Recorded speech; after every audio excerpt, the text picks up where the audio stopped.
ख्वाजा साहब, खुश आमदीद कहता हूँ प्रोग्राम में। आपके अपने ऊपर केस है जी, ये मैंने अभी अभी पढ़ा, मेरा ख्याल था कि शायद आपके मामला क्लियर हो गए। बोला है वो इंक्वायरी बोला है, केस वो फहरिस्त के अंदर नाम शामिल है तो असी तो कहते हैं केस है ख्वाजा साहब देते हुए। चलो जिस जो थोड़ी मर्जी है वो कर लो।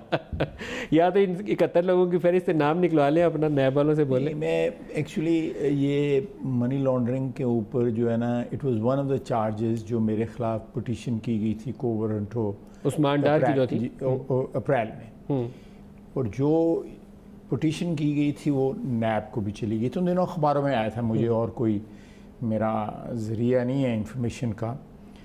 तो उसी दौरान फिर जो है बयानात भी, मौजूदा वज़ीर आज़म के भी बयान आता है कि जी ये एप्लीकेशन है, इसके ऊपर इन्वेस्टिगेशन होनी चाहिए। फिर उन्होंने इस महीने में अक्टूबर में भी बयान दिए हैं, और 4-5-6 दफ़ा उन्होंने बयान दिया है कि जी हमारे एक बंदे ने जो है कंप्लेंट की है, उस पर कोई नहीं हो रहा, अमल दरामद नहीं हो रहा।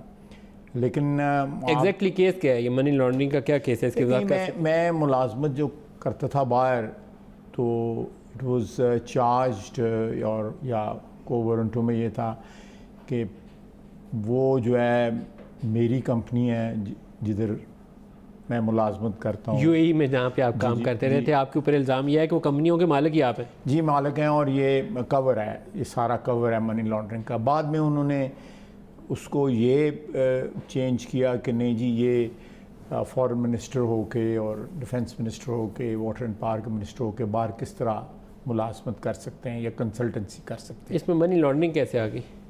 मनी लॉन्ड्रिंग उनका मतलब है कि ये कवर है, और मैं कोई कोई ऐसी ट्रांजैक्शंस हैं जिसको मनी लॉन्ड्रिंग का नाम दिया? ये उन्होंने कोर्ट में तो कोई ट्रांजैक्शंस थी, कुछ जो है वो थ्रैश आउट हो गई थी।